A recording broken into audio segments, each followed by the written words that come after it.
boring old men, chat it up, coming to you from Bulkheady, Panama!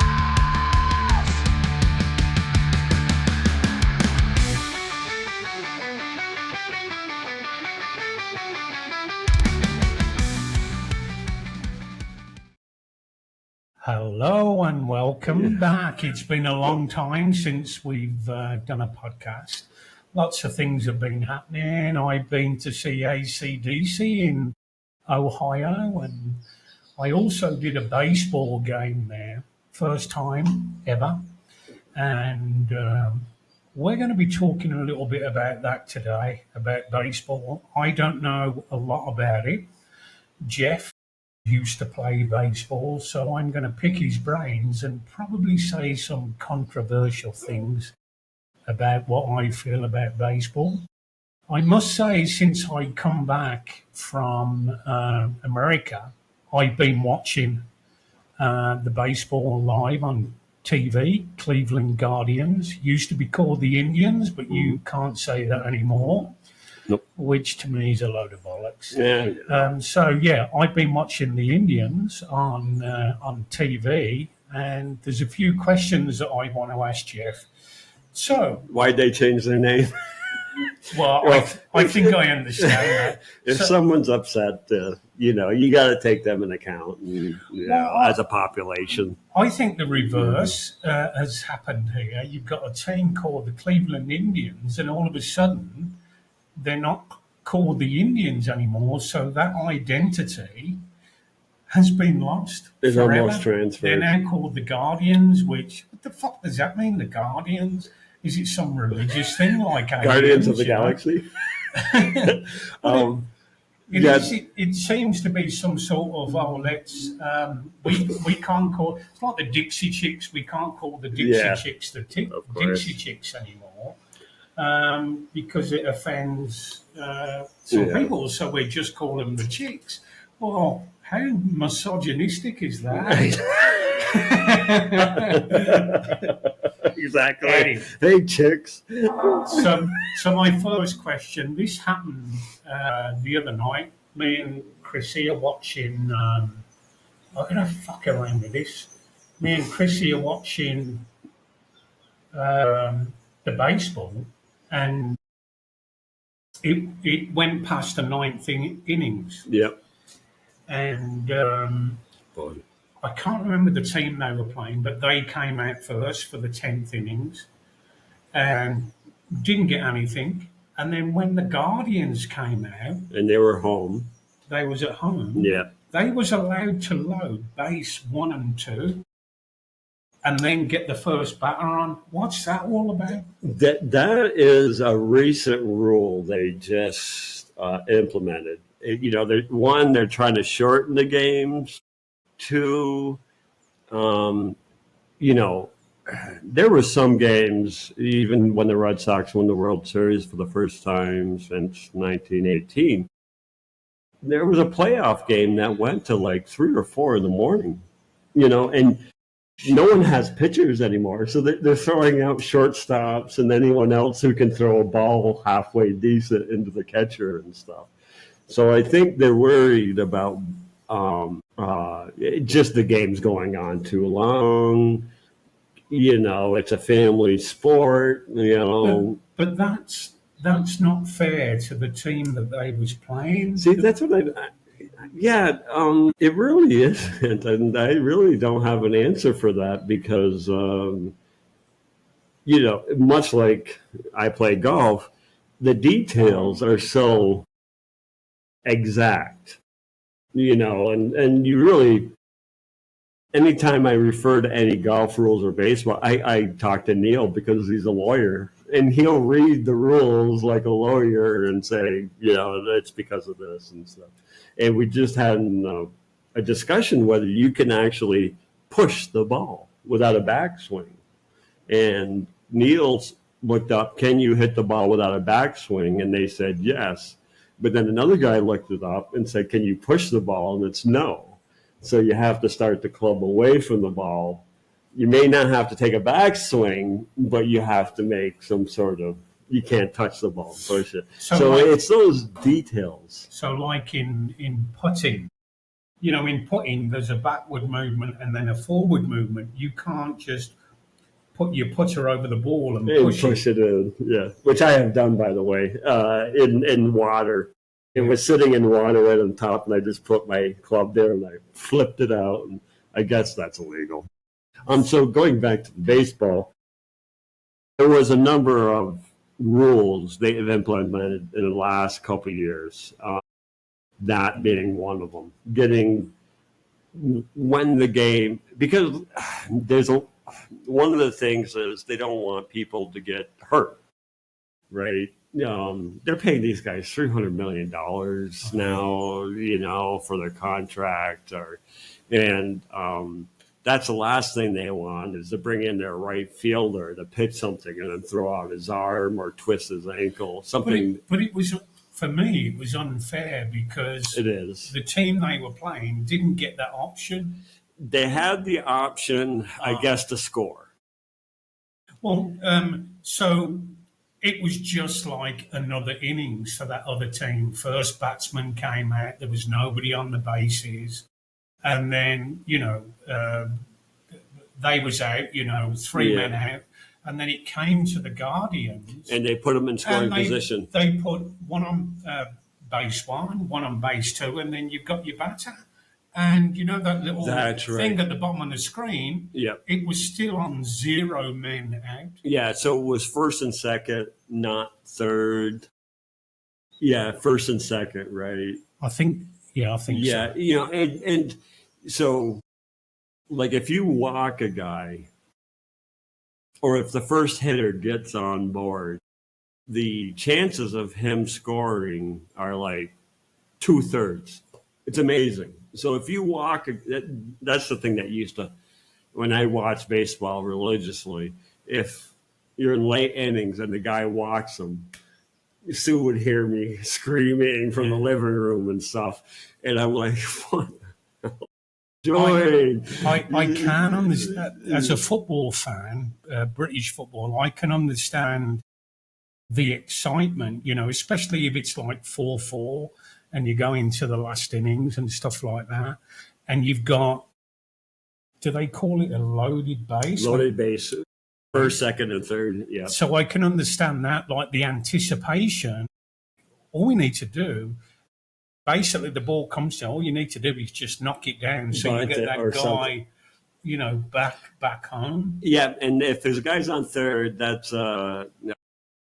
that is they have a thing called hit and run, and it could happen on any base, right? So sometimes I get up to bat, and the manager would say, swing and hit it, right? And the guy's stealing.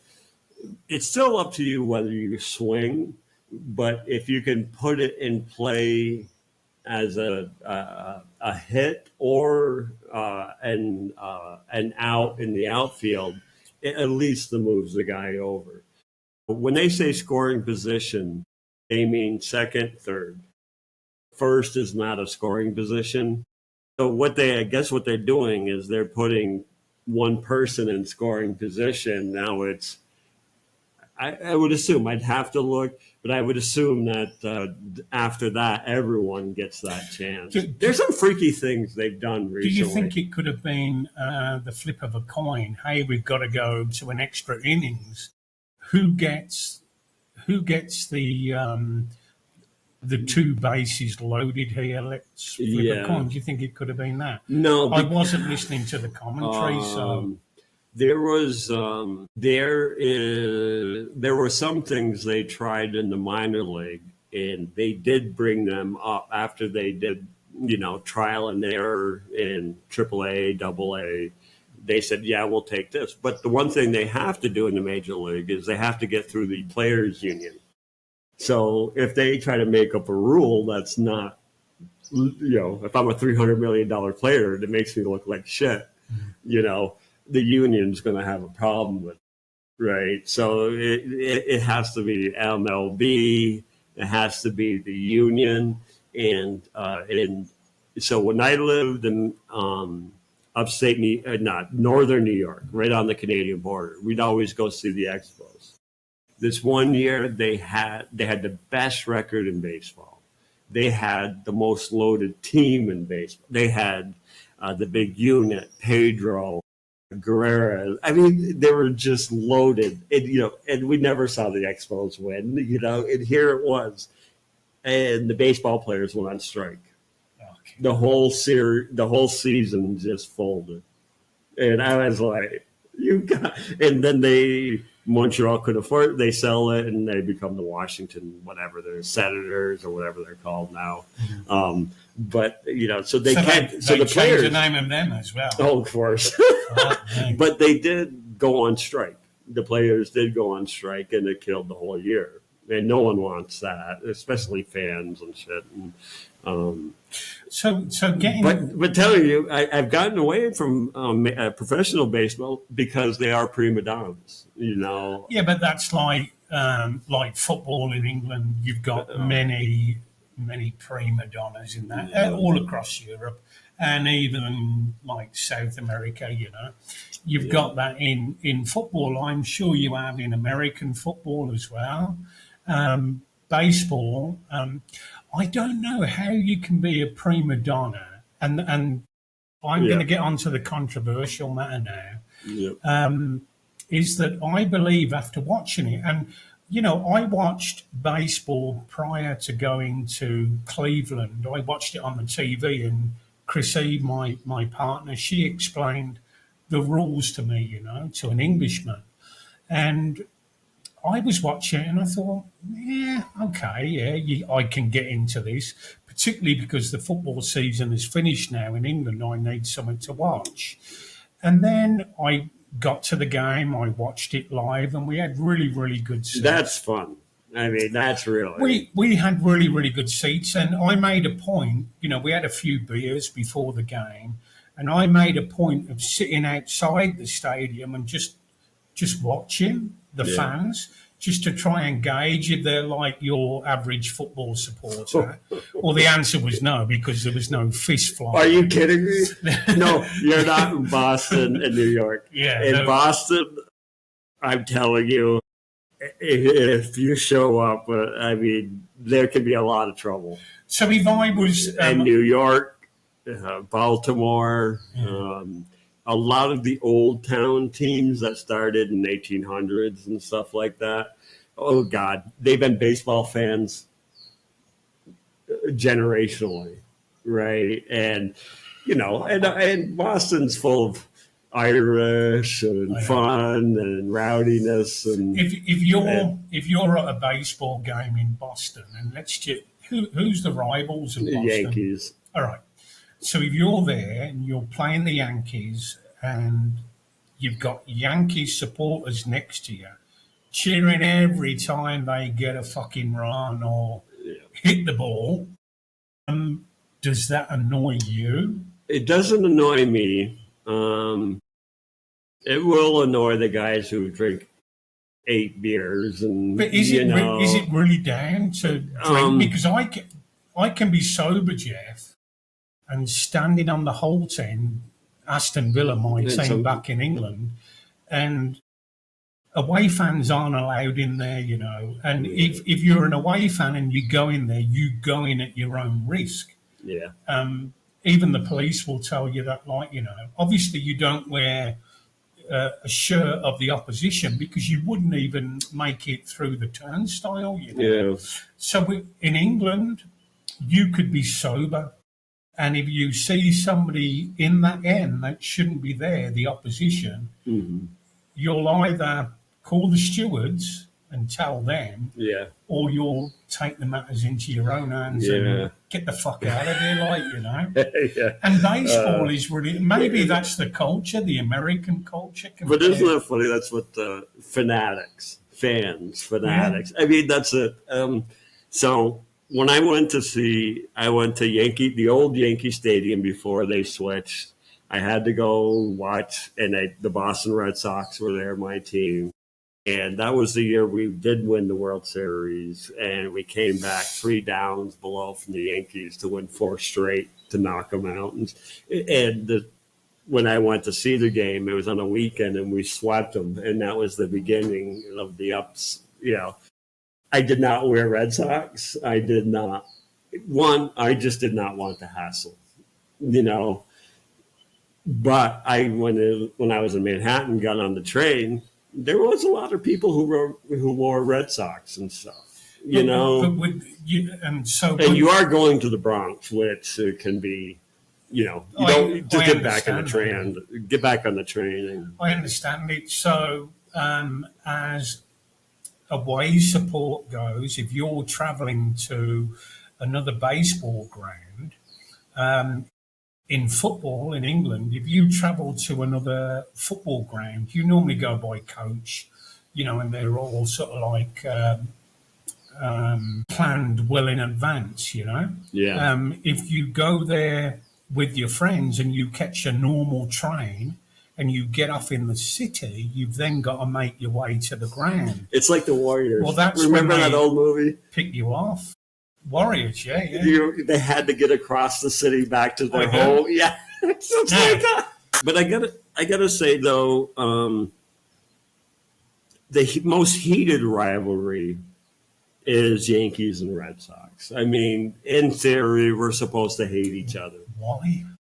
It just goes back to Babe Ruth being sold to the Yankees and then becoming the best player, and they're one of the two oldest teams. I mean, the Red Sox has the oldest stadium in baseball.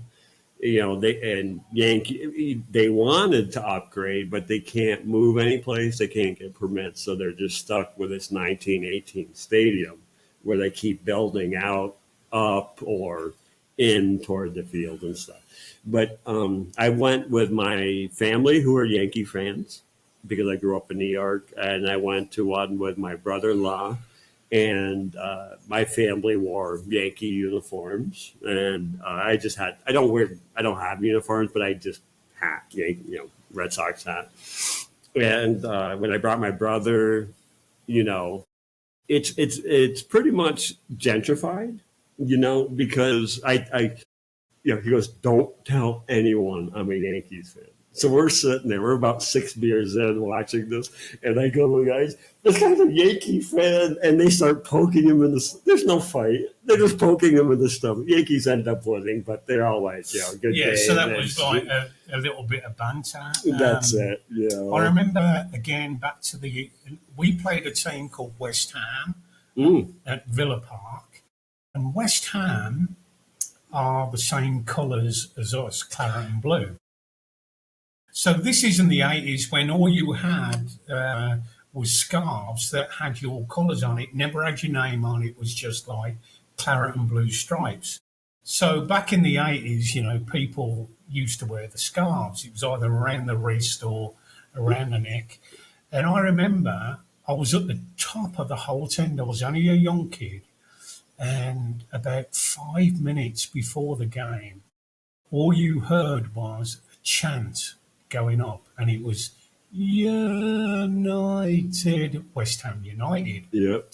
And West Ham fans had somehow got into the whole in because they were wearing the same color scarves. Yeah, you can't tell. I confused them. Yeah. Then I remember a big rumble at the back of the whole end, and then I just saw a load of people fighting, Yeah. And that's what it's about. In England, nobody can it's very territorial.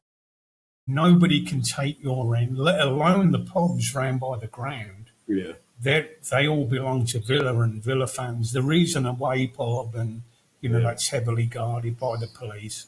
But any home pubs, no away fans is in there. Yeah. Now, when you travel away as a supporter, the first thing you want to try and do is get to their pubs, just to say that you've gone in there. Yeah. Do you know what I mean? Incognito or something. And if it kicks off in there, you kind of like got a stripe.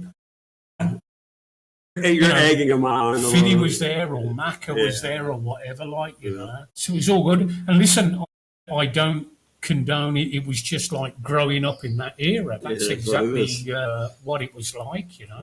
But that's the funny thing with baseball. So you look at the East Coast, right? And we had the Grand Manifest, right? Or the Great Manifest. We had to move west for the manifestation of America and blah, blah, blah. But all the baseball teams, the early ones, are on the East Coast, upper Northeast. There are the hardest core teams because they've been there since the 1800s. And then as we moved, I mean, there wasn't even any law out in California in the 1800s, but we had baseball. So, of course, over centuries, more teams were added. We got across LA and San Francisco and stuff. But you just don't find that heated rivalry with those teams that came later. At the beginning of the U.S., I mean, you can risk your life in some places.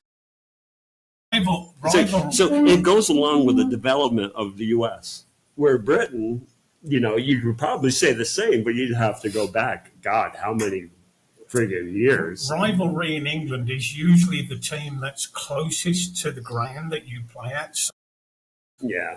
Aston Villa, that would be Birmingham City. Yeah. So Aston Villa is in the city of Birmingham, and we've got a team called Birmingham City, and then, of course, us. That's what confused me.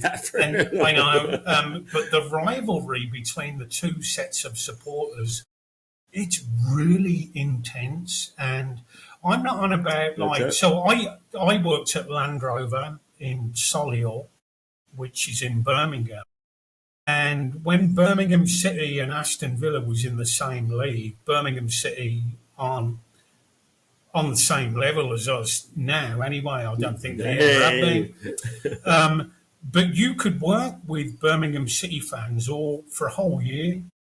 And the moment that you're playing them, there was just fucking nothing but hatred. Yeah. Used to hate each other. So this is one of the reasons why I got away from watching professional baseball on TV, because it did foster that in me.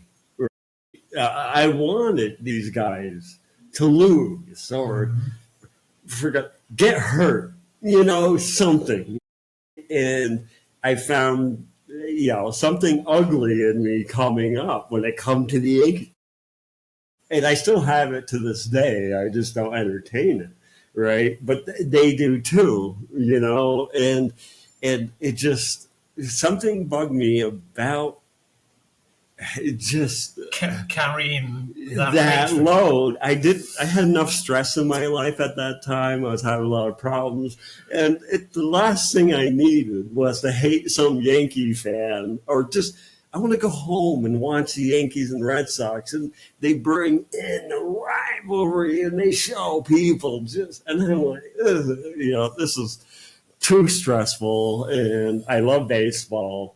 But I ended up liking college better, even though some of that shit's floating downstream. Is that televised?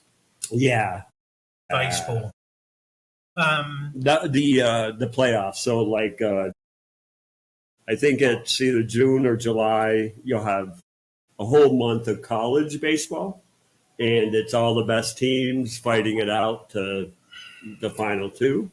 And then the next month you have the World Series, which Aqua Dulce from Panama last year, they went to Pennsylvania to participate. They were one of the teams in the whole world.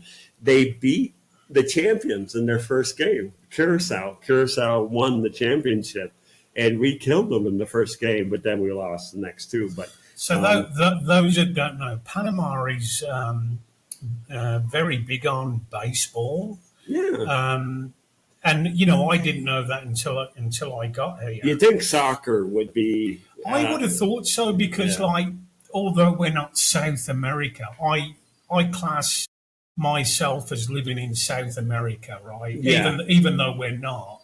Yeah. And South Americans are fanatical about football. Yes. I think we have more people floating north than we ever do have people floating south.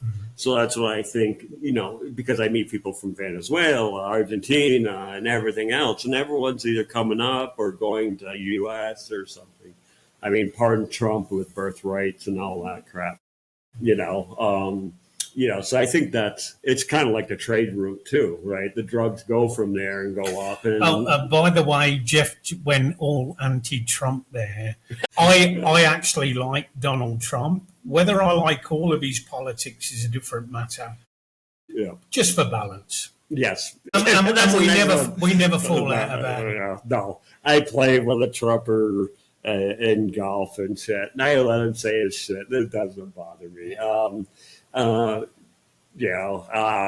that's what it turns into. Baseball did turn into that, the same thing that's happening with Trump, right? I mean, so my family came down, and it was a day before we were going to Fenway, the Boston stadium, and they're wearing Yankees, and it's a fight out for first place, and I think it was in August, right? And this is where things got heated. And we went into a restaurant, and they scored the winning run. And my brother-in-law's like, yes, dancing around. And everyone in the bar, I go, Jesse, you better shut your mouth.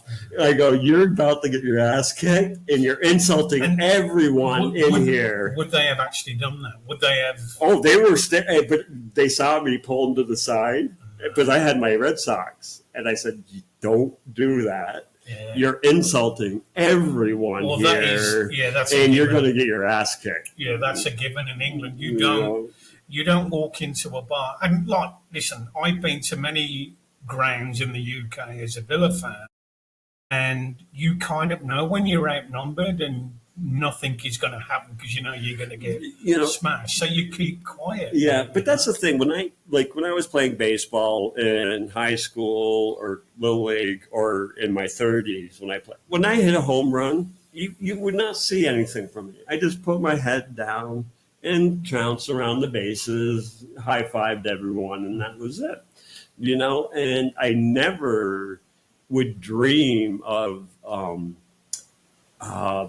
insulting the other team, right? Well, what about if you scored the winning run? Is that your adrenaline? Yeah, but still, I had a high respect for the people I was playing against, right? And that's also what I don't like, because current day, you watch a little league, and the kid hits a double, drives a home. He's pounding his chest and he's all obnoxious, where I'm like, I did what I was supposed to do. And that's where I have a lot of problems with sports athletes, is like football, they make a tackle and they're like celebrating. I'm like, that's your fucking job. That's why we pay you $10 million. Yeah. Don't get all huffy about it. I remember years ago, Jeff, there was a footballer that played for Villa, and I've since read his biography.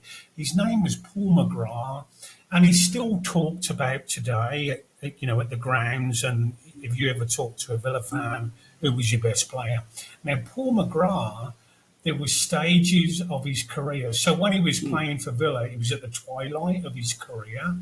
And if he'd make an important tackle, he would, go like that. And you don't often see that. And the reason that he did it is because he was drunk while he was playing. We're talking about a guy that had a serious alcohol addiction. But could still outrun everyone. But could still play. He had dodgy knees, and the dodgy knees things. In his biography, he'd say there was a game I was playing against Stoke City at Villa Park. And he was irritated by his knees. Well, no, or something. He went down because it was known that he had knee problems, and he went down in a heap. And the only reason he went down is because he was drunk. He'd been drinking before the game. God. And the trainers came on, Paul, is it your knees? And he went, no, I'm fucking arsehole. And they took him off under the guise that it was his knees that was playing up. But he's a guy that it was so serious, his addiction, that his wife did what any wife would do, and she got rid of all the liquor out of the house and beers and whatnot.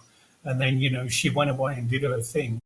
And Paul McGrath was looking around the house because he needed, Well, his that's the alcohol. thing. It's dangerous to quit cold turkey. Well, you know what he did? Yeah. He drank bleach. He drank bleach just Does it to have get alcohol?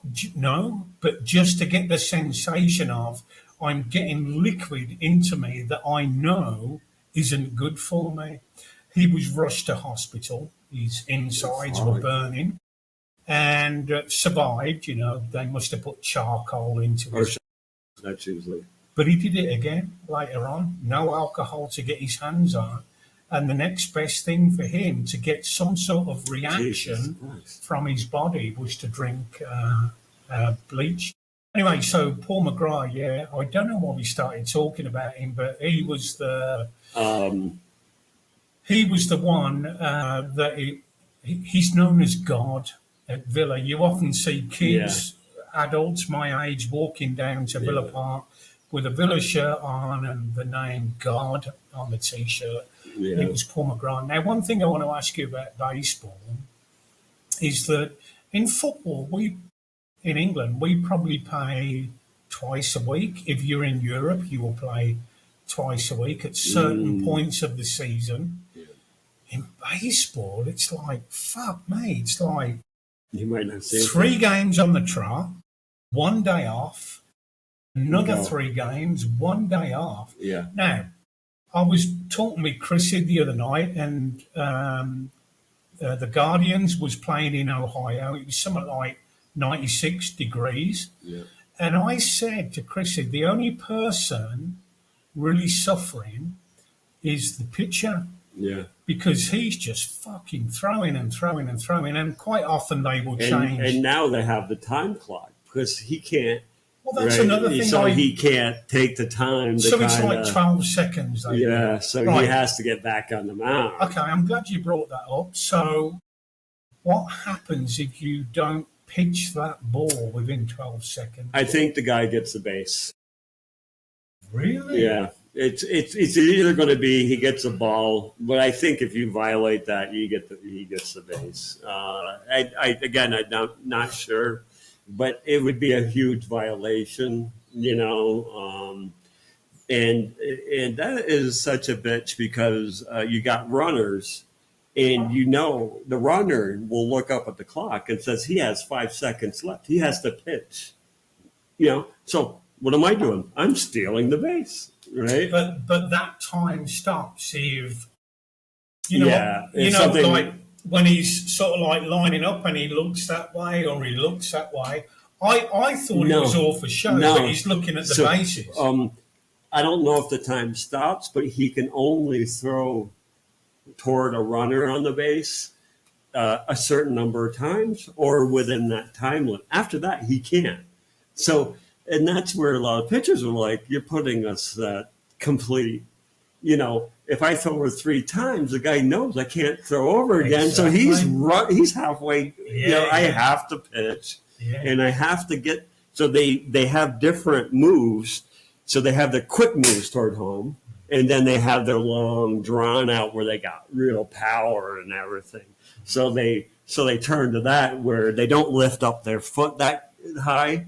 And they really get it in there really quick because they can't throw over to the poor guy. Because like if you're English and you're a little bit like me, prior to me learning about baseball, they pitch. Do you call it the hill? Mound, but it's a mound. Yep, hill. Okay, and so like that mound is kind of like that, and so when you pitch, the front leg actually goes down and it lowers the body so you can sort of like throw in. Anyway, getting back to... But over the course of the years, the height of the mound changed. And they're thinking about lowering it again because it'll give the hitters... Because almost all the pitchers are throwing 100 miles an hour. Yeah. So they're thinking about lowering it, which makes it a more equal... But that's all the little things they can play with to make it. But I tell you, though, when I was in the States and I'm watching baseball, I'd watch 3 innings on a Saturday afternoon, fall asleep for a couple, wake up, the game's still going on. 4 hours, 4.5 hours for a game. It's just, that was killing me. I couldn't, except for playoffs, World Series. So I watched a couple of games the other night. Cleveland was playing in Washington, and of course, the time difference, living in Panama on the West Coast, if you watch a game, 2 hours, in Washington, you're looking to, and it was like a 7:00 game, so I don't know what time. It would have been about 10:00. Yeah, it would be. Yeah, if it's Eastern at 7, it would be 10. At 10, and we'd be depending, because Panama doesn't change time; it just stays in one place. So half the year we're on the East Coast time. The other half of the year we're on the Central time. So it depends when you watch. It's either going to be 2 hours or 3 hours. It was a struggle for me because it was so late at night. And I'm normally in bed by about 10:00, Aren't we all? Fucking 61 years of age, So I'm normally in bed at 10, and this baseball match was eating into my sleeping time. And in hindsight, I could have took the Fire Stick and put it in there. But I know if I watch anything in bed, matter. I'm so confident I'll fall asleep, unless it's midget porn. But no, I'm sleeping. And that's another thing. Major League Baseball, the networks, they want prime time. So you're talking 8:30.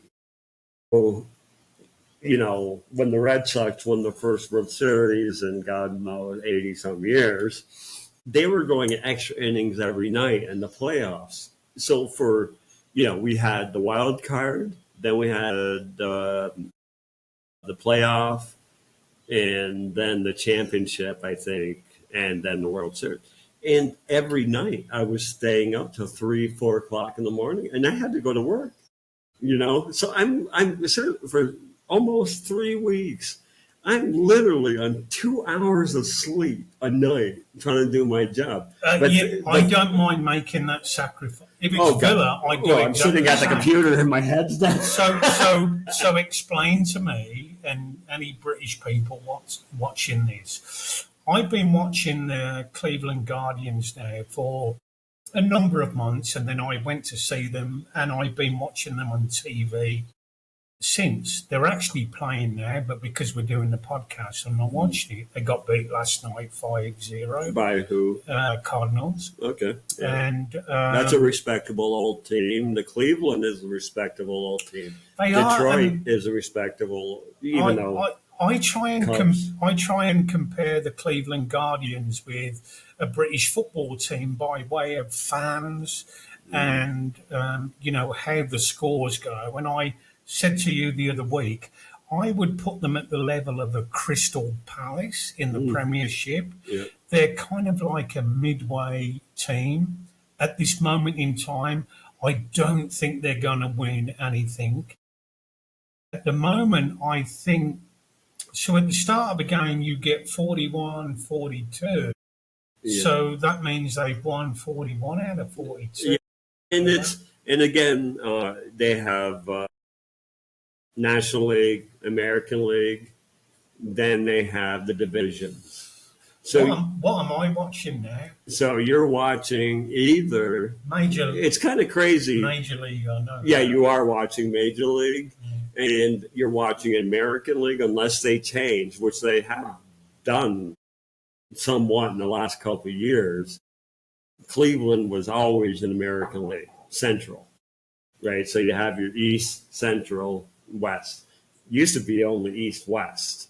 Then more teams added, and I think that was the worst thing is because it diluted the talent, right? There was a time when every team could win. But because now there's so many teams, it's Yankees, Red Sox, the people who can really throw out the money to get the players. So the 3 weeks that you told me about where you wouldn't sleep, you get maybe 2 hours sleep, that was toward the end of the season. That was like, Yeah, that was it. That was okay. So this is when they did win the World Series. So they beat they won the wild card, and it was one of the first few years. So the Red Sox actually wouldn't have won it if there wasn't a wild card, which there wasn't a wild card just a few years before. so where do you, Yeah, to get to the World Series, where do you have to finish? it just either number one in your division. So you have your American League, National League, and then you have your East, West, and Central. Okay. So Major League, where does that come into it? It's all of it. I don't understand. It's Major League covers just like NFL covers Okay, national. so where do American. Cleveland Guardians need to finish in the Major League to qualify for their World Series? And that's the so for the wild card, well, not so for the first initial playoffs, you have East, West, and Central. You need 6 teams. From Everything. 2, 2, and 2. Right, because you East, need Central, you West. need an even amount of teams to play a certain part. Yeah, not and all this has changed over the course of my lifetime. I really wasn't for the wild card until Red Sox won the World Series. So basically, the wild card is okay. You have here's the winners of every division. You have American League, National League, and you have the 3 divisions: East, West, Central. If you are number one in those divisions, you're going to the playoffs. And then other than that, you have to get the wild card. You have to get the second best record or the third best record. So It wouldn't matter where you came from. Okay, so I understand it. East, Central, West. Yeah. The team that finishes first are in the They just go to the playoffs. playoffs, right? The team that finishes second behind Doesn't matter. It's okay. So they have the first place of all divisions, and then it's just whatever. Because it's funny because this show is kind of like the Grand Manifest I was talking about. All the old teams: Milwaukee, Detroit, Atlanta, St. Louis. It's a down the line, and then East, old teams, and then you got Royals, Twins. The Dodgers used to be Brooklyn Dodgers, so they have some legitimacy, right? So you will look and you'll see almost all the wild card winners come from the AL most of the time, except for National League. National League is a little bit of an anomaly. It's always Yankees, Boston, Tampa Bay, and who am I missing? I'm missing someone. And it's usually, but Boston has been down the cellar. Yankees have been on top, but they haven't been making the World Series either. You got the Astros. I think the Astros came over, and they were really good. So you don't need a place. You just need the second best record. And so here you have all the first. So you could be in the hottest. You could be in the hottest league, which is all American East is always one of the hottest leagues. Almost everyone is in it at some point until it either really divides or they really battle. And you just have to make the wild card. You just have to have the second best, or I don't want to use a number, but you got your top 3. You just need a couple teams with the next top scores. But surely that would be teams that finish second. You'd think so, right? Usually it is. But the problem is if you play like the Red Sox, Yankees, Tampa Bay, Baltimore, they play in a highly competitive league against each other. So your reflection of your of your win and losses is only because you're playing in the best league in all of baseball. You don't make it because some fucking schmuck team from the West wins a shitload, doesn't get the division, but they had no opponents. And they get in, and rightly so, they usually just get kicked out right off the bat. So you can get screwed because you play in the best league. See, a lot of people won't come to Yankees. A lot of players won't come to Yankees. They won't come to Boston because they don't want the pressure. They don't want the attention. They don't want to have to answer the press after every. And I'm telling you, the Boston and New York writers, the New York, they're brutal. There was a football coach, the guy for Seattle, Pete, what's his face? He coached us 1 year, and he was so bad. The writers are sitting there after post. Why didn't you do this? He didn't have an answer. They were out thinking. The writers are out thinking him, and he left, fired immediately. It never it never ceases to amaze me that a journalist who trained in journalism is questioning a professional baseball coach or a baseball player. They do journalism. The baseball coach would rarely question his ability to do journalism, Yeah. Right. So getting back to the fans, three games, 1 day off, 3 games, one. How the fuck can anybody afford that? Well, that's and it's there used to be so for all you Judge fans out there, yeah, he has the #1 record in Yankees, but Roger Maris did it in 159 games. Judge did it in 162 games. Did what? Break the home run record for the American League. So if Judge played 159 games, he wouldn't have broke the record. But because they changed it to extend the league over since 1960, he breaks it, but he had 3 or 4 extra games to do it in, right?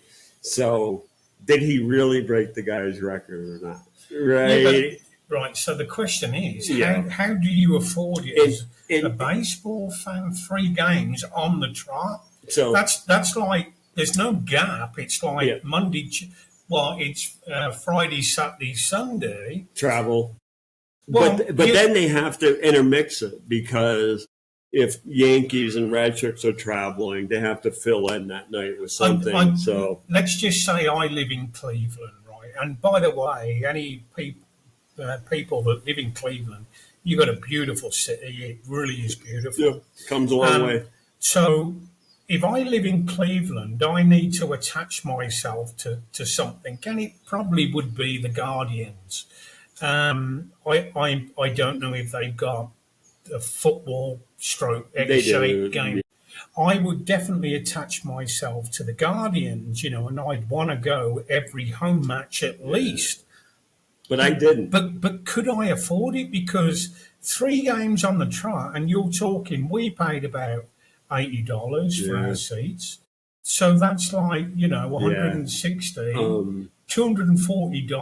So they play 162 games a year, right?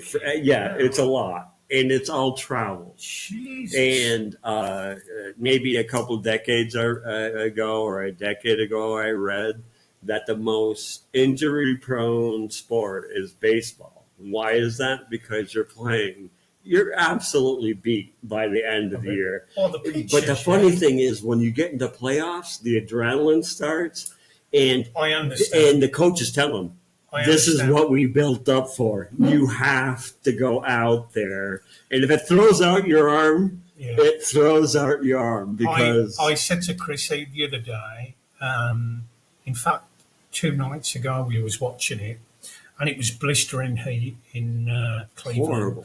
And I said, the pitcher is the hardest working person on that field at the moment.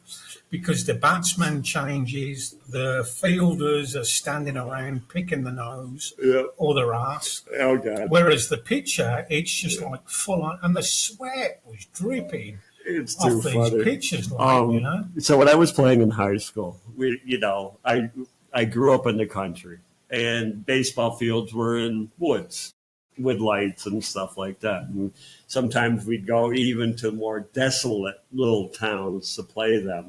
And it's in the middle of nowhere, these lights, and you're surrounded by woods. But on a Friday night, I'm sitting out there in left field or on third base, and I just have to wait for the pitch. And I'm smelling the spring smell. The lights on the field just made it so green and then immediately dark. And here we are playing a sport 100 and some years old. When I was out there, it was just beautiful to me and then the guy would hit a ball and I have to but a lot of the pitchers like strike, and I'm out there like doo-doo-doo-doo-doo. But I mean, just on a Friday night, it was the most beautiful time of my life because you're just smelling spring. And I do understand that, and also, so you play in baseball. You play 3 games on the trot. 2 are normally roughly around the same time, and then 1 go across. Bizarrely is in, well, that's it. Like 12 o'clock. That's what they do. So you have East Coast, West Coast, and when they go out. When the East goes out to West or the West goes, they try to get it all together. Is that because of TV? Yeah, no, just because it's you don't want to make them fly out to the East Coast one day, then fly back, then fly back, then fly back. I totally get that. So they kind of go on the road. They may play, American team may play the Boston and Yankees and Orioles. But they will also play, on average, people work 9 till 5. And in Cleveland, they'll start a game at 3 o'clock. Who the fuck can go to that? That's an interesting. So unless it's for kids, school trips and stuff like that, which I totally understand. And that's a great reason to... what do you call it? We call football a kickoff time. What do you call first pitch? Okay. Yeah. So first pitch time, if you start it at 3 o'clock, the majority of fans can't get there. Well, it's rush hour. Well, it's 3, and you're at work anyway, because you need to be at work, because if you weren't, you couldn't afford to go and watch. Well, that's the thing. Baseball. So I would be going home. I often worked in downtown Boston, and I'd be just trying to get home, and everyone's going, and it's stopping the trains and everything, and you're just trying to get home. That would be annoying, But if you were going to the game, that's part of a sacrifice. I've been to Villa games. Oh God! And the bars, and there's just a hold up on the motorway. And stuff. Right outside Fenway. They have the cask and flagon. It's been there forever. You go in there, you don't need a ticket. It's right behind the big Green Monster. Fantastic bar. And then you go to any bar through Boston. So when I would have to go, I used to live in Salem. I'd have to take the commuter rail, not the subway. And it would take off every 2 hours. So if I missed that 2 hours, luckily the North Station was in the Irish part of town. So I'd just go across the street, have a bunch of harps and Guinness, and watch baseball and come home trashed. I actually remember harp. I know, right? I really do. Right, so next question. Controversial, and we have spoke about it before. Mm-hmm. Baseball, is it more luck than skill? I'm talking about the batters now, not the fielders or the pitchers. But the pitchers could come into it as well. Yeah. but more so the people facing the ball. And I'll give you my reasons why I think it's. And I could even see why luck. you're going down there. There's 9 innings, and you get very few hits of the ball that actually enter the field of play. A lot of them are sort of like sliced and behind. A lot of them are to the left and to the right and out of bounds. When you do get a hit, it might be in a place where you can get to first base, or it might be that you've hit it towards one of the fielders Yep. and they've had to dive and they've missed Or- it, so or you can run to first They have base. to cover second because of a runner Yeah. on first stealing. But there's And very now surely if I'm a batter and somebody pitches a ball at me and I've got sort of like quite a lot of attempts to get this ball out there, surely my main objective is to knock it into the stands within the boundaries. The game has changed incredibly in my lifetime. And I think it's probably true of any sport. I mean, with technology, training, nutrition, and even illegal PED, performance-enhancing drugs, there's always scientists out there who are creating new things that can't get detected. Then when they do, they just discover something. I know this for a fact. And because I used to lift weights, and there was one guy who he would change his formula all the time, and it couldn't get detected. But then he did get caught up in the baseball steroid fiasco, which is good. Baseball, a hitter, if you fail 2/3 of the time, you're doing really good. You're batting 3.33. Explain. The last person who hit over 400 is one of my favorite players, Ted Williams. And that was in 1940 something. No one has hit over 400 since then. And they think that it probably will never get broken. One of those. Why do you think that? Is it because the ball is now being pitched faster? Or? It's 100. Yeah, the game changes. You're not slap hit. They don't want slap hitters anymore. What's a slap hit? So when I was so Rod Carew, who's Panamanian from Panama, and should be celebrated just as high as the New York guy. Or Roberto Duran. Or Roberto, and he may be in some places, but he came close to breaking 400, but he was never a home run hitter. The ball would come in, and he could turn on it, or he could slap it the other way, but he could do anything with a pitch, right? And Boggs was like that. Wade Boggs, he could hit home runs, but he chose not to. As a matter of fact, he was so good at the. Why would you ever say, I've got a chance of hitting a home run, but I'm not going to do it? Why? Because he hits like 350 every year. What do you mean? He's on base all the fucking time, right? So if he's getting on base all the time, like hits are what counts. Don't.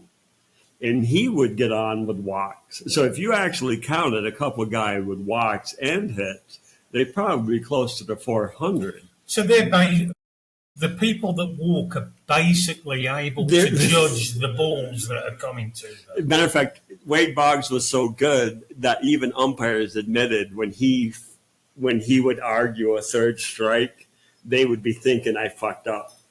He was so good at controlling. So if he could pull one, he would. But if he needed to slap one just to get on base, to get a run, he could do that too. But did he?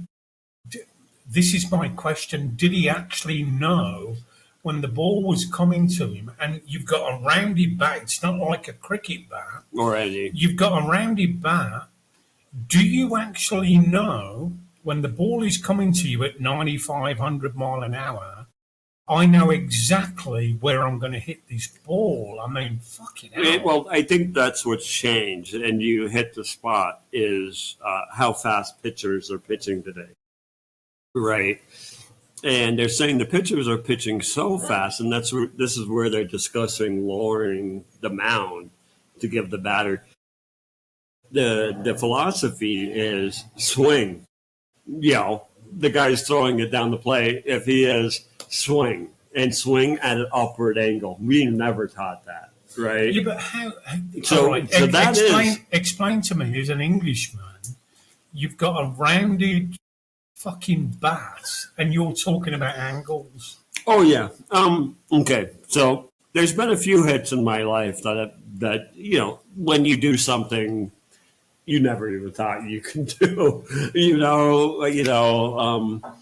We've not discussed this yet, but Jeff played baseball a lot into my late 30s. Okay. Base in Boston, which was hard. From what he's told me, he was a pretty decent player. I want you to talk more about that, because the way that you talk about when you play baseball, that is like a fucking gauge for me. Every time I watch a professional, I'm like, well, if Jeff can do it, why can't they?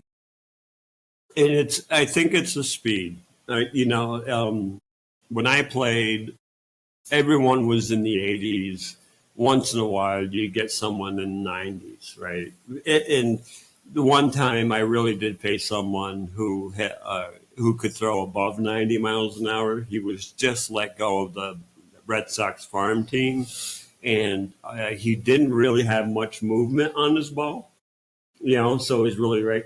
And we'd always practice 100 miles an hour in the batting cage just for the fuck of it, and we were beating him all over the place. He's pitching like 95 miles an hour, and here you have a bunch of 36-year-olds hitting you all over the place. How long have you? Because he has no movement, and he's just throwing it right at a speed that we could. Right. Remember, I'm English, right? Yeah. And so the distance between where he throws the ball to where you hit it, how long have you, as the batter, got to react?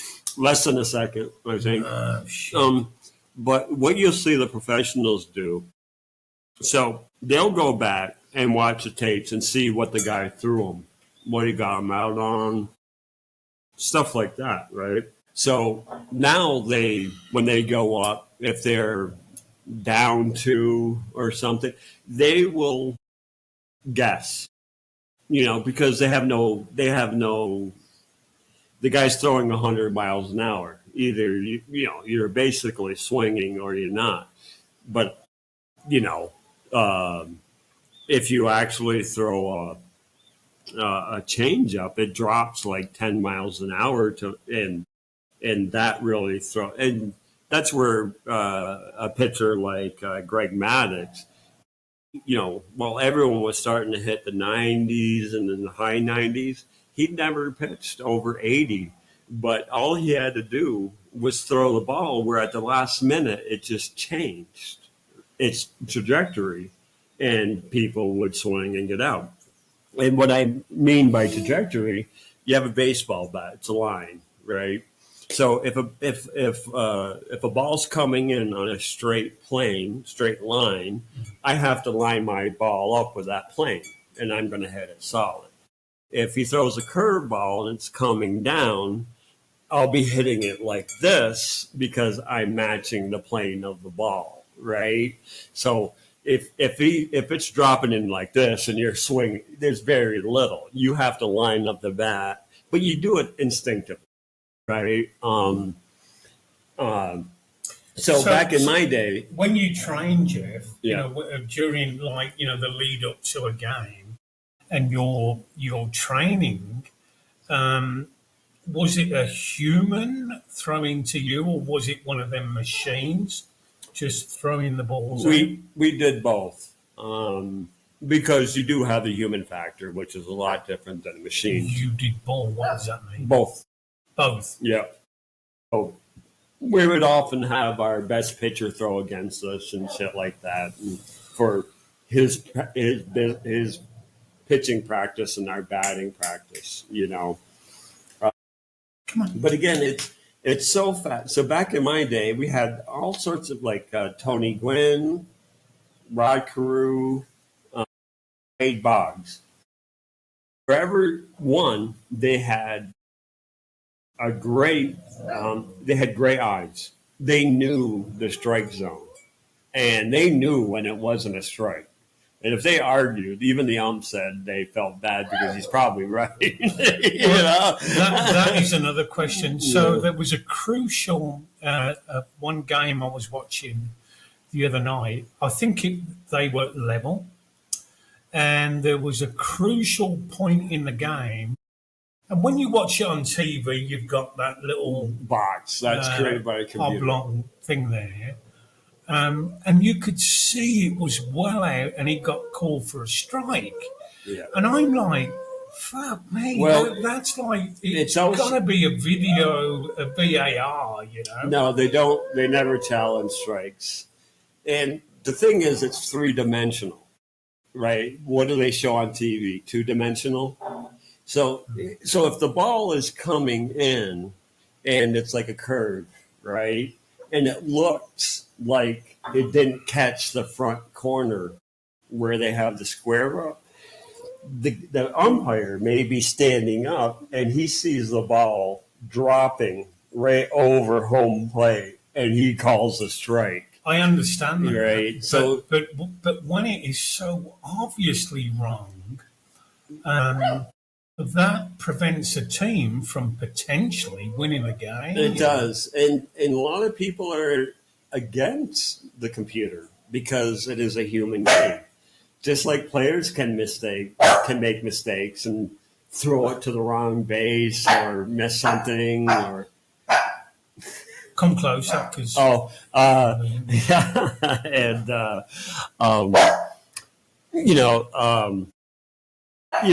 so a lot of people don't want it to go away because it's also a human part of the game. I gotta say, some umpires, they are bad.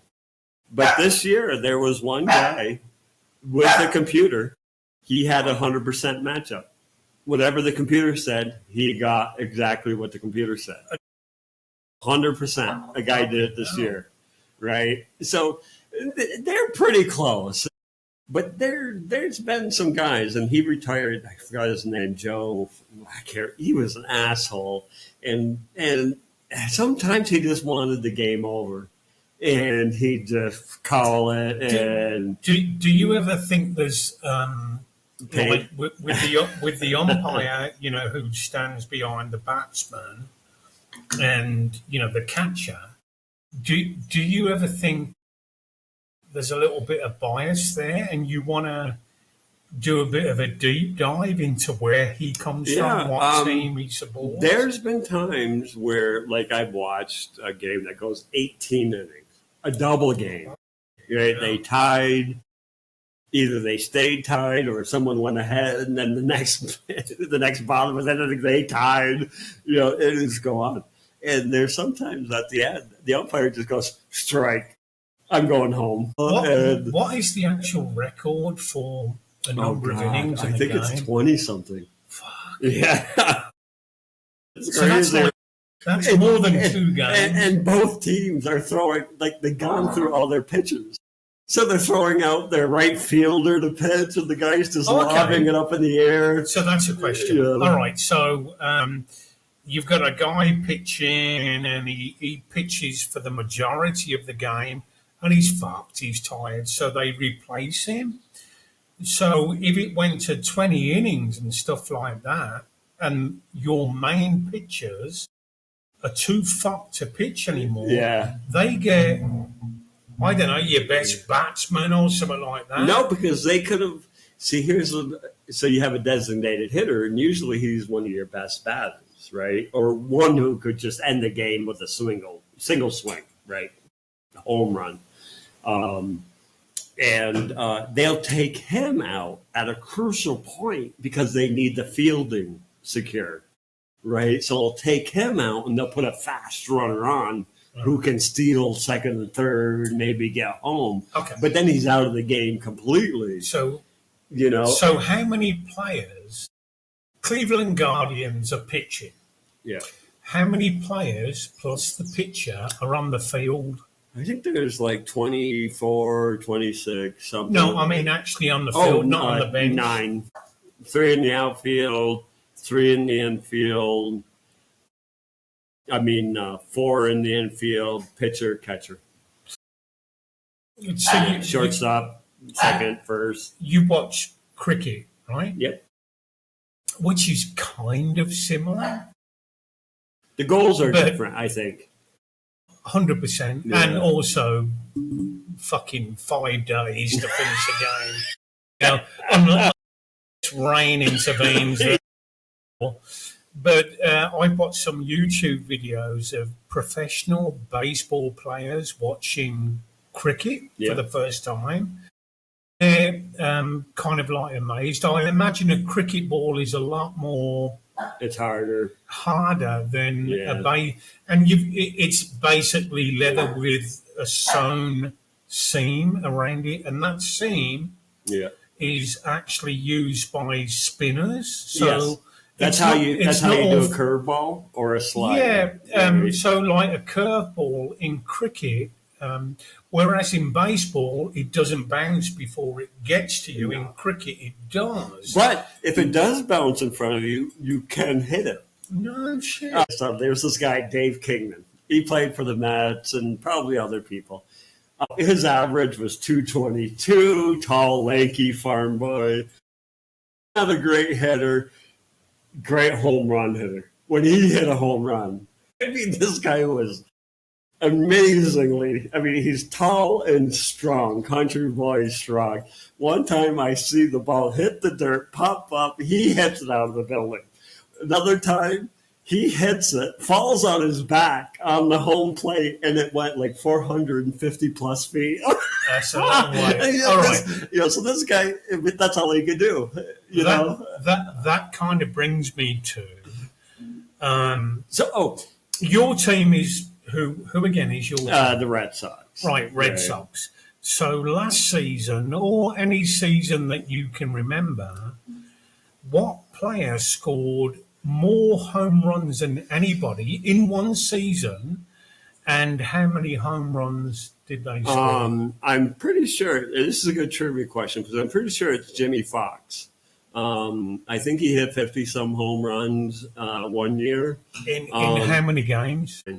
159. And I want to get back to that too. Baseball is voted one of the hardest games to play because you're out there for 162 days out of 365, not counting wild card, playoffs, World Series, and league division, right? So, so you're playing. And they said because of the road weariness and you pull a muscle, you ACL tear or something like that. But they said it's just the longevity of it is just.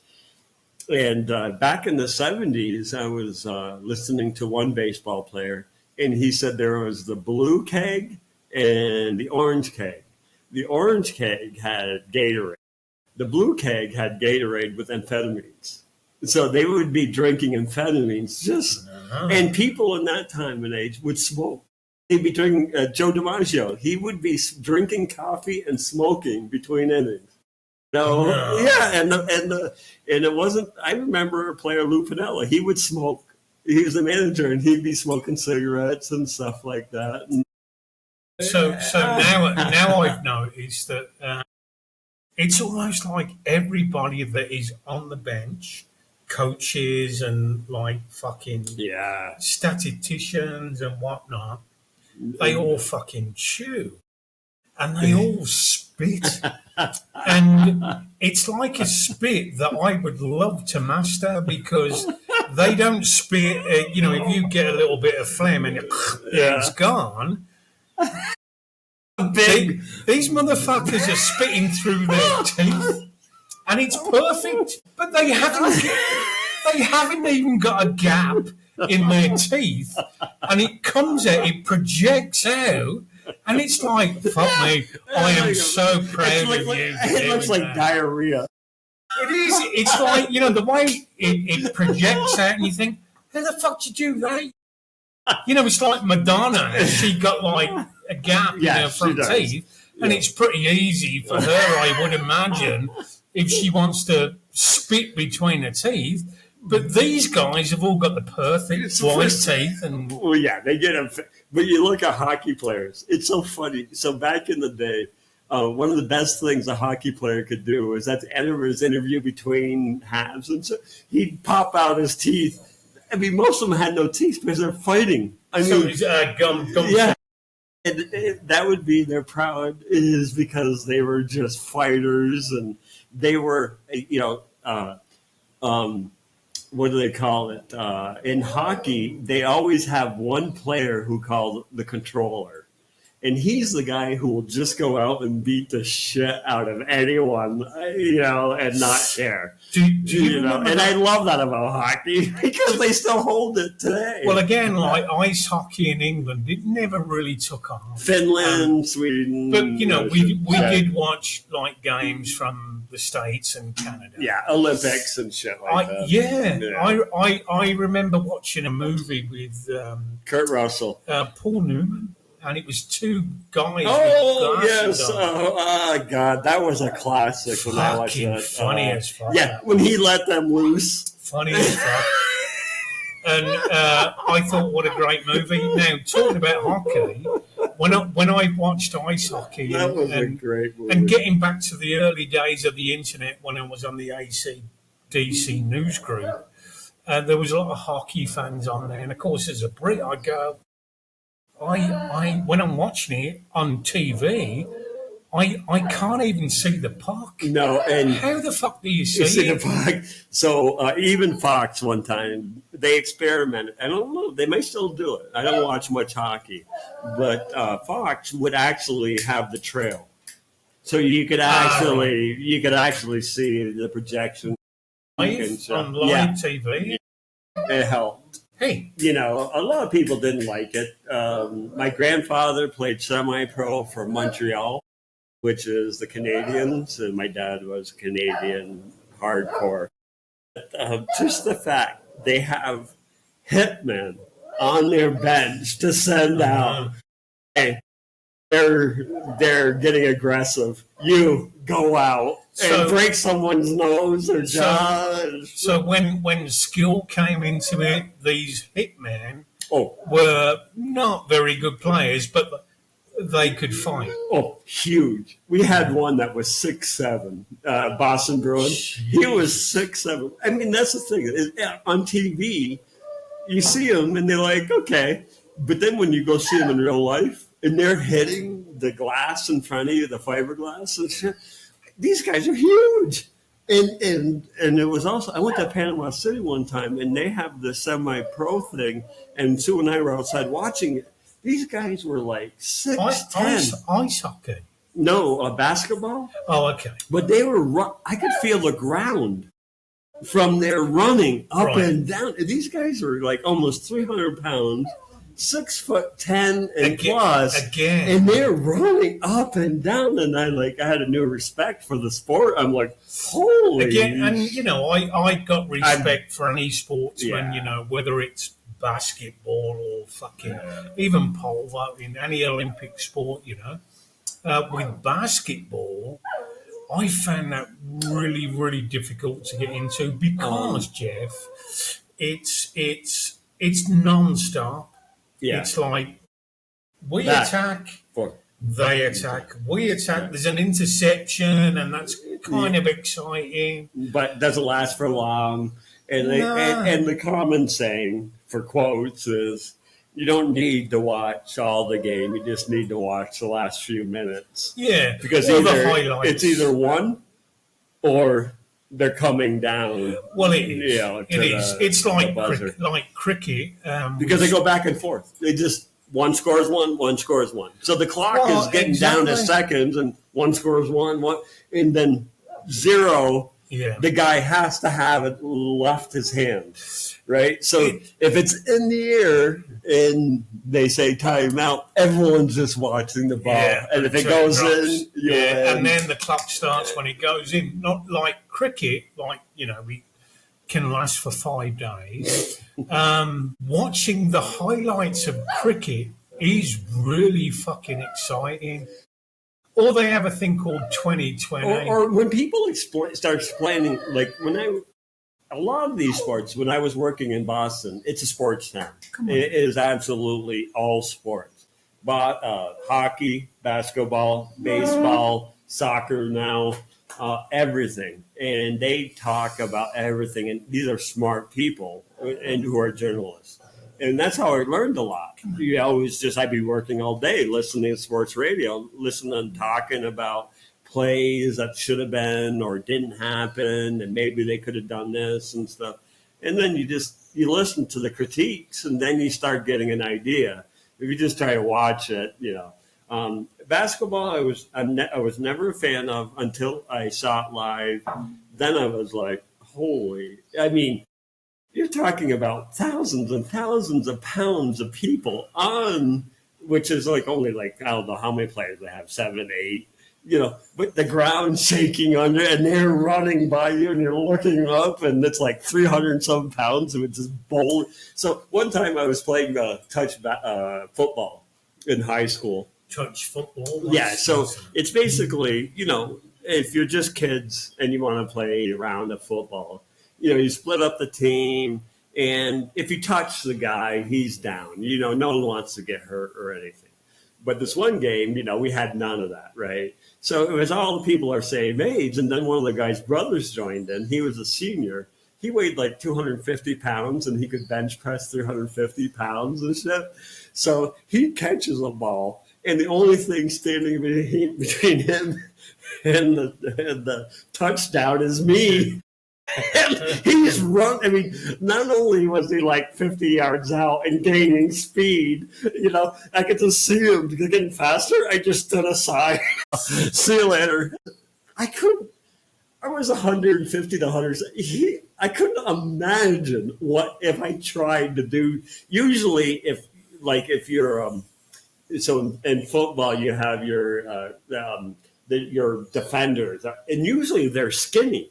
But they're fast and they can reach up but American football. Yeah, but if they're up against a heavy guy, they don't go for him. They go for his feet, right? They go for his feet, or they try to roll in front of him so he trips up and then someone else, right?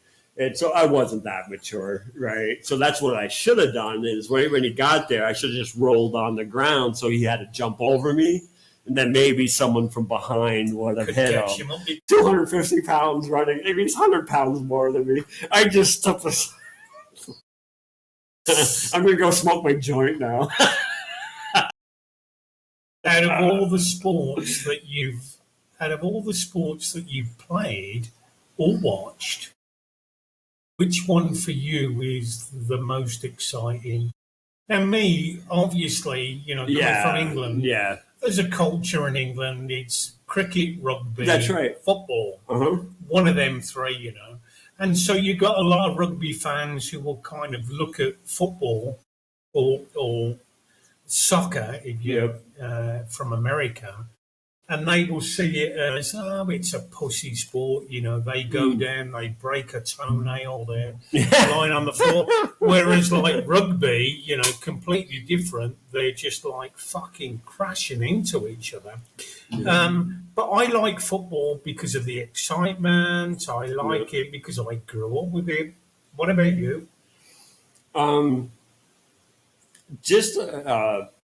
I think when I left the States, soccer was, or European football was on the rise. Mm-hmm.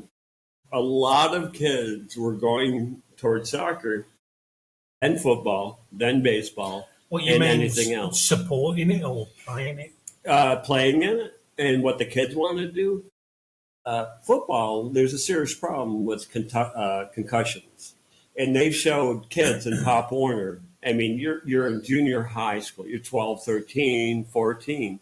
and you're already showing signs of concussion syndrome, which you're going to have the rest of your life. Yeah. Right. So a lot of parents are gearing them, but I'm not saying hitting a soccer ball with your head is any good. Well, these days, the actual ball is a lot lighter than what it used to be. So sort of like back in the 30s, 40s, 50s, you're talking about it's basically a pig's bladder encased in leather. That's right.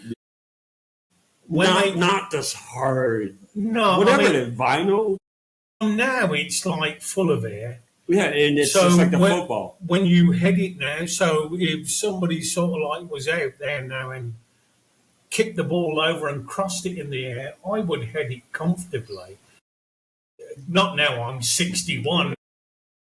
I kind of, would have been. But not in the forehead. Not straight in the 100%. brain. Yeah, really? 100%, yeah. Yeah, God, holy fuck. Because that, your head is harder.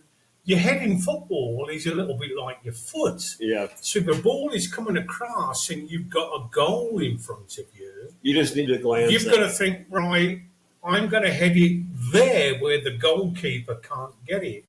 But years ago, in the 30s, 40s, 50s, that ball was heavy. It was wet because they play in the rain. And when the ball would come across and they'd head it, it would affect what was behind the head. Out. It would, your skull is hitting the ball, and it's a bit like Mike Tyson punching you in the head. Yeah. In boxing, if you ever get punched in the head, you're going down. Yes. Because the head, that's probably the forehead, that's the worst part. I just read how they used to study concussions in football. And it looked like an ad or something from the 60s or something, right? So it was just the leather helmets. And what they do is they'd have a heavy lead weight, and they'd have some guy they pay, and they'd let go. It's fucking amazing. I'm gonna leave my intelligence and everything behind. Sport used to be a lot more difficult in the day because of the equipment that we were faced with, like rules. So football, like Tom Brady, the GOAT. Tom Brady is actually a member associated with Birmingham City, our rivals. So don't you ever mention his name on this podcast. I think he's part of Scientology too. Is he really? No. Oh, yeah. There's better rumors. It doesn't matter. There is nothing worse than being associated with Birmingham City. I was watching one show or one movie. I watch a lot of British shows. I watch a lot of movies, stuff like that. And they brought up West Ham. And the first thing, I'm like, oh, Clarendon Blue. Yeah. And that was from you. Yeah. And then another one, there was a meme, and they're like, oh my God, is this a British breakfast? And they're like, if you're from Birmingham, it is. All right. Yeah, it's. And I couldn't believe I didn't have the heart to send it to you. I'm like, oh, fuck me, you'll never offend me. If you, so what I do, I watch Americans eating British foods and stuff like that. I'm a real voyeur. Hands up. I'm a real voyeur. I love to see reactions, especially first-time reactions. So I watch a lot of music reactions. I'd love me and Jeff to get into music reactions, and obviously, just something we're not accustomed to. It is, but I would, if we ever did reaction videos, I wouldn't put anything on that or anything on that I know. I'd pick a random, I don't know, fucking rap song or something like that. What I'm telling you, though, I used to listen to everything around the world. And one of my favorites was Hungarian gypsies. and I had a CD of Hungarian gypsy music, and I absolutely loved it, but I was always, the people are like, what the fuck are you listening to? And I'm like, I don't know. Actually, people, in the main, my parents often said that to me in my youth. What the fuck are you listening to? Turns out it was AC/DC, I grew up with anyways, you had a question, though, about sports and exciting. Baseball can be exciting. It just depends if it's playoffs and it's the seventh game, do or die. I kind of disagree on that because although you've got playoffs, and yes, they're really important, there's a lot hanging on it. I think the league games, what I'm watching now, the league games can be exciting too. That's the one. If anything, you want to win the most in your division because that means you're number one, or you could be possibly a wild card playoff. So there is some meaningless games, and you can tell what they are because even what the coaches bring out for a team, they're resting everybody, and so you can tell it's not a game of importance. So you're a Boston fan, right? When it comes to baseball, you're a Boston fan, all right? Here's a scenario, all right? Cleveland Indians, Guardians get to the playoffs, World Series. Boston aren't in it at all, right? For some reason, they're not. Out of all the other teams in Major League Baseball, who would you want to win? After Boston, it's the underdog. And most times, like I love Tampa. Their philosophy is bring up really good young talent. Win off that, and when they get the big contract, let them go. Their yearly salary is like $30 million compared to Boston and New York, which is $230 million. Jeez. Right? But they're always in the front, and it's because of their scouting. They just develop these good players for cheap money, and they know they're going to lose them, but it doesn't matter because they just keep that flow going. And even the Yankees manager, current Aaron Boone, they asked him, why can't you do that? And they're like, well, Yankees aren't built like that. No, Yankees are built, and same with Boston. I can't be a hypocrite. Money. So Yankees and Boston, they can buy anything they want if they go want. out and buy the best players. Yeah, they could do it if they want. Is there any, like in English football, you've got certain rules that you can't go out and buy and pay wages for the best players unless you have got revenue coming in? Oh, no. Football, I believe, has a salary cap, right? And I think soccer or football. I'm sorry, American football. Right. They have a salary cap, right? In baseball, they don't. So any team they have a salary tax. So if you go over a certain couple $100 million, you have to pay tax. But the funny thing about like the Yankees, and I'm not picking on the Yankees, but they're the most well-known team. Anywhere in the world you go, you will see New York Yankee hats. I know. Everywhere. Yeah, and all that goes into their pocket to buy the team. And I'm not blaming them. Yeah. It's like, or jerseys. You'll see them all over the world. Because even if they don't care about the New York Yankees, they care about New York. They love New York. I'll tell a story about my niece, Lucy, Janet's daughter. Mm-hmm. Love her to bits, Lucy.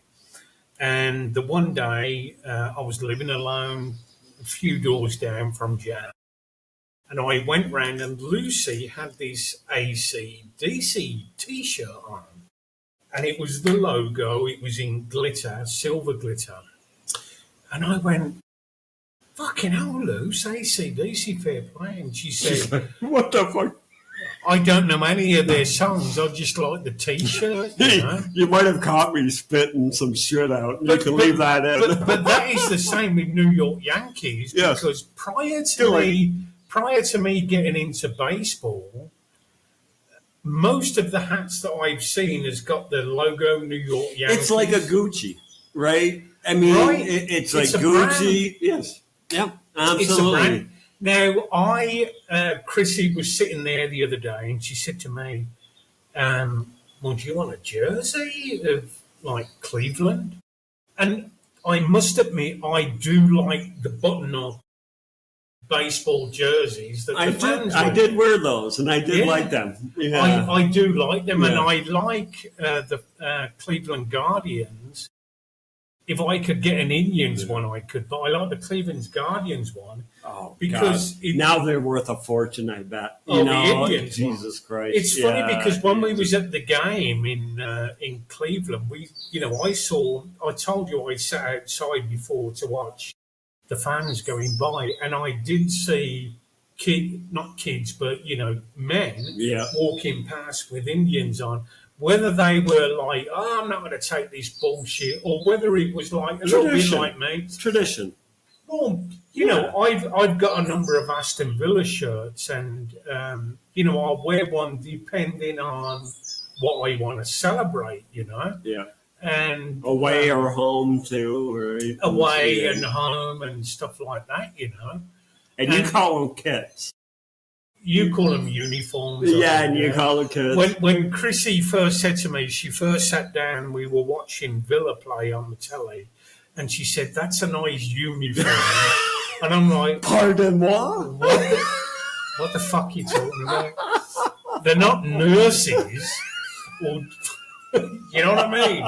It's not a uniform. It is. It's a kit. Yeah, But I tell you what, that is where a lot of money is made. Yeah. I mean, Villa have got about 3 different kits. They've got a home shirt, 2 different away kits. Yeah. And of course, if you're fanatical about the team, You can go the whole way. you will go out and you'll buy every whole single history. shirt, yeah. Yeah. And getting back to when rock bands or any bands, when they do tours, they really don't care about somebody getting in for free to the gig. It's their They brand. care about the sales of their T-shirts, Yeah. and they're really hot on bootleggers outside.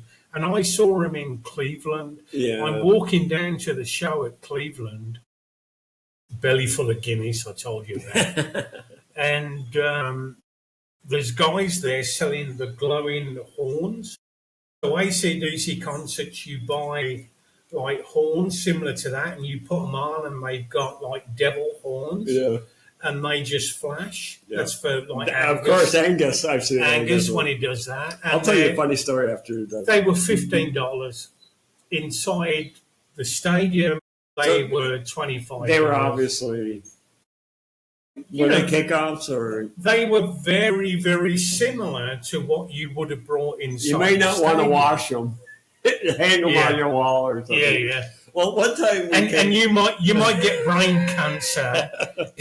with the if you dyes. use them. Why do I have the uniform colors on my skin? These devil horns are not FDA. Well, it's funny. So, Sue and I lived in Salem. In the year before we moved up there, and Salem is the witch trials. Right? Everyone knows. I read the King book. Well, now you got to watch. What is that? Everyone's goody good. Whatever the fuck it was, I can't remember. So many books, like who the hell cares? But so we go to Salem, and I had an elaborate devil. I'm sorry, Jim. What state is Salem? Massachusetts. Okay. So you have Salem, Massachusetts. The witch trials weren't really in Salem; they were in Peabody, and a word begins with a D. But they all surround Salem, and somehow Salem. So you go there, and it's a lot of just fuckery and witches, and but it's a hell of a party on Halloween, right? And so I had a big black cape, dressed in black. I painted every part of my skin red and black around my eyes, and I had the big horns, right? So we took the commuter rail out, and we came in, and the commuter rail ends up in the Boston Garden where the Celtics or the Bruins play, right? So Bruins just got out. Is this American football, Celtics and Bruins? No, hockey and basketball. So the Boston Garden is famous, and they've rebuilt it, unfortunately. But people were grabbing bricks when they demolished it, and they would end up selling chairs. I mean, it's famous, right? The Boston Garden. We were out. So we came out of the train, and I'm standing on a corner, and the hockey game just got done. And these guys, college guys, they're young, they're rowdy. And one guy hits me from behind, checks me, and I turn around with this. Why? Because they were just in the mood to fight, right? And because you had different colors. No, they didn't. They didn't know. My back was to them. To them, I was just black, right? But they were out looking, drunk and just whatever. And he head checks me. I turn around about to fight. He sees I'm all in red, have these huge horns, and he just goes, and walks away. That was one of the best reactions. Because I was perfect. I literally had horns coming out of my forehead, going up like in Legend. Remember that little kid Legend with the guy with I do, yeah. I had that, and when I turned around, he just they were huge. Yeah, he freaked out, yeah. and I had to suction him off of it. And I had the hickeys on my forehead for a week. But the reaction off the guy was so fucking funny. He probably would have kicked my ass, but I think I had the upper hand. Listen, we've got a new thing there where we're going to, this is called Chat Pack, and we're going to pull a few of these out. It's random questions. So there's, if you think that when me and Jeff talk, it's all fucking rehearsed. No. It's not. Today I was sitting at 2:00. And Bob you want to come over? I'm like, yeah. We just drink and just talk as we normally talk. That's and it. if you don't know the backstory, we basically get together on a Friday, a whole bunch of us, and me and Jeff normally end up talking to each other. Just shooting the shit. About fucking complete bollocks. Yeah. So I've got some questions here, so if you want to pick. All right. Hopefully it's a good one. I'm going to have to take off my glasses. What is the CCCC coldest you've ever been in your life? The coldest? Yeah. I know what is the coldest you've ever been in your life? I know this answer straight away. Go on. What is the hottest you've ever been in your life? Okay, I know the answer straight away. So coldest? Yeah, if you can guess it. Would be Chicago. Went to Chicago. Can't remember what month. Oh, God. But it was the winter. And I went over with British clothes. I went over for a trial. Part of medical. No, I was reporting on a court trial. Wendy Dolan, whose husband killed himself on Paxil. Anyway, I landed there, British clothes on. I had a Crombie on, but it was thin as fuck. Got a taxi. Got a taxi to the hotel. Where was this? In Chicago. I was going to say, you remember Fairy Tale of New York?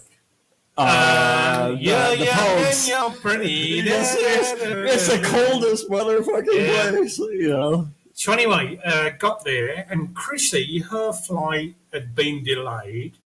So Wendy, who was actually taking GlaxoSmithKline to court, she met me and she said, "Hey, let's go to dinner and all that." And I got there, met the attorneys that were running the trial, who was actually the firm. But it was fucking freezing.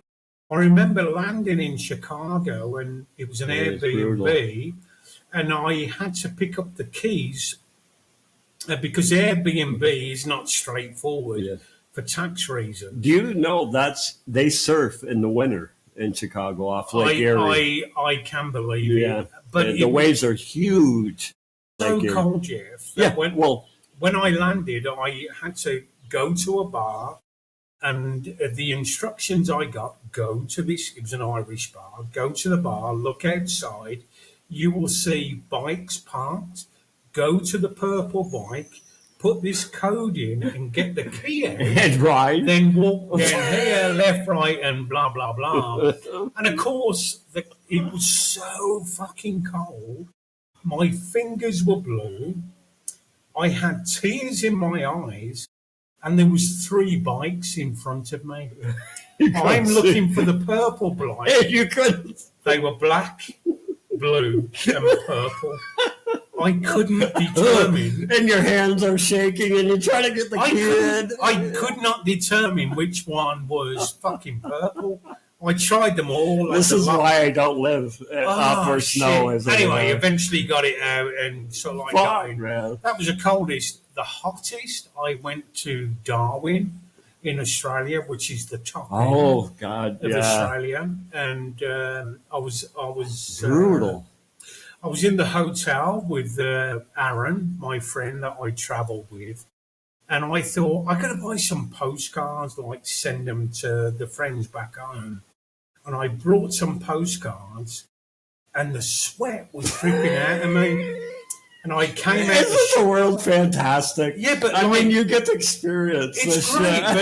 but walking into the shop, it's like aircon and stuff like that, so you're nice and cool. But the minute you walk out, and I thought I'm going to find a bench and I'll write the postcards. I've got the stamps. And as I'm writing, the sweat is dripping. I can predict this already. I'm in the shade.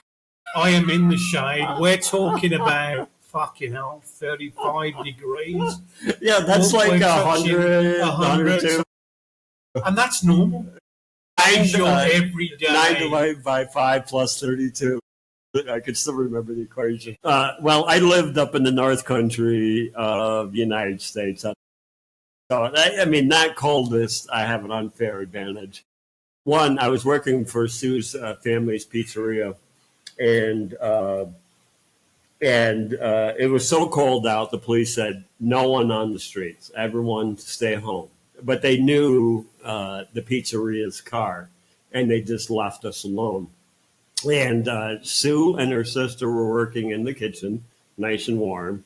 And I said, okay, I'll deliver, but I'm not coming into the kitchen. So it was 35 degrees below without the wind. Jeez. With the wind, it was 70 below. What is this? Messina, New York, up on the border. It was minus 70. Minus 35, pure. And with the wind, minus 70. But I worked in minus. That's like fucking Antarctica. It is. And there's times when I was a kid, when I woke up in the morning and you'd be watching the national news, and they said the coldest place in the world and the United States is Messina, New York. And for some reason, because we're in a valley and the wind comes from Canada across Erie, and it dumps a shitload of snow on Buffalo and crap. I mean, you have whiteouts constantly throughout the year. But, we were really cold. So it was 35 below, and I had a suit on that I wore for construction that I would work in 20 below, 25 below, but not the windshield. So I get in this little Toyota car. That was our beat up car for delivery. And I turn on the engine and I turn on the defrost, and I was like in a snow globe. It was turning all the air, all the moisture in the air into snow. And snow was just blowing. If someone came out, they'd just see me in a car with snow blowing around me. So I couldn't turn on the defrost. I had to scrape everywhere I was going. My breath would crystallize, and I'd have to scrape. So I'm driving and scraping, driving and delivering pizzas. And people would come and say, "Why don't you come in and get warm?" And I'm like, it's 35 degrees out here without the wind chill. Inside your house, it's 70 something. That's 100 degrees difference. I go, I'm not coming into your house. I have to stay accustomed to this. And I got like almost $200 in tips, and we ran out of food in 2 hours. We were the only ones delivering. So that was the coldest. But really, it wasn't that bad. Because I was working construction up in New Hampshire, up in the mountains, and even on the coldest days, it'd be like 20 below, pure, without any wind. And they'd come in, and no one had to work. You were paid daily, and Excuse me. Well, I did that. Yeah. And they come in, they say, okay, who wants to work today? And me and this other guy would always say yes. I mean, I don't want to not get paid. And it'd be 20 below, and they already dug they already built the frames for the condos and houses. They've already laid out the ditches to lay lines. So basically, I would be out there. He'd be in the bulldozer. I would be connecting the wires and the piping, gluing them together, and then he would take soft sand that they just delivered and pour it on top. And we would do it all the time. So I worked in 20 below easily all day long, like 12 hours, and not underneath this suit. The suit was a construction suit, guaranteed for 50 below, 70 below.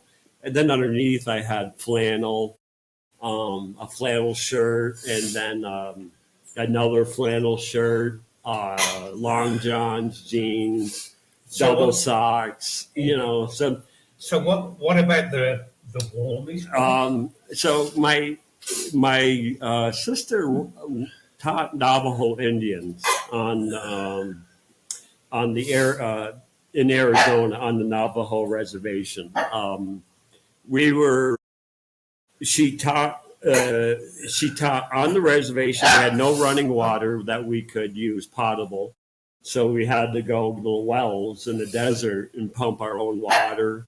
And you're in the middle of the desert with just concrete houses, and we're about 30 to 40 miles away from the nearest town. So I'd go out with her, and that was pretty hot. The thing was, I flew across once, I flew back once, and the rest we drove without air conditioning. We're in Oklahoma, and we stop in this place. It's 120 degrees with 100% humidity. 100%. This is not the dry heat they talk about the desert. You're talking 120 degrees with 100% humidity.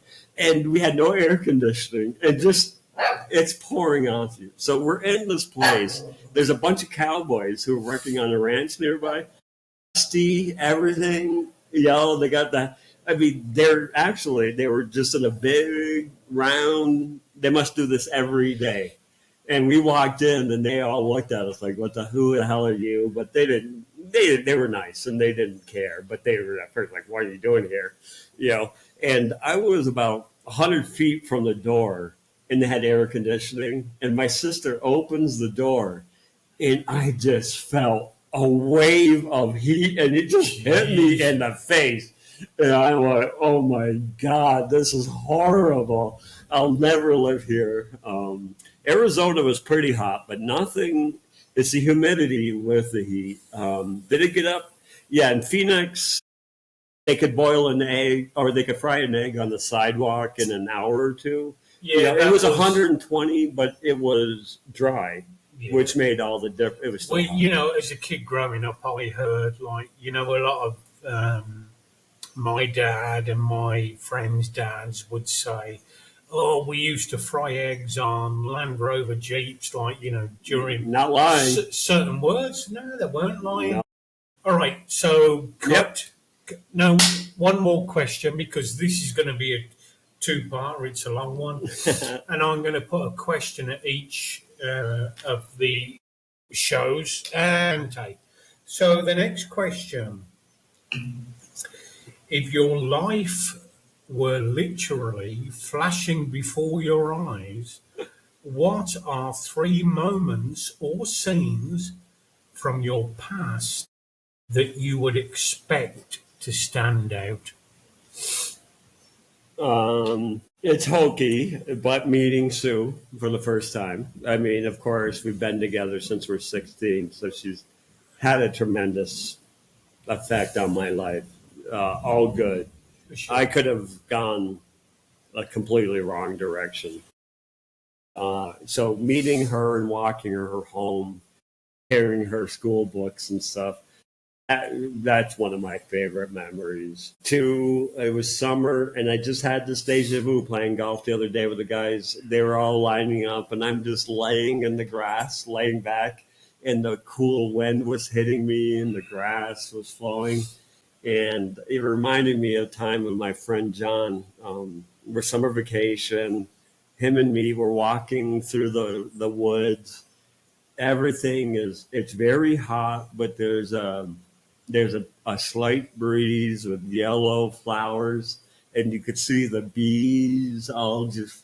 And that moment, I consider one of the most perfect moments. Just, I didn't even say anything to him. We're walking, and I just looked around, and it's one thing that always stuck with me. Other than that, boy, that's a hard one. I got 2. Isn't it sad you don't have 3? Concerts, bands that you've seen? No. Baseball moments? Baseball, yeah. Oh, God. Jeez, there's many of those, so I'd wipe out the third all completely with many. Yeah, I like playing baseball.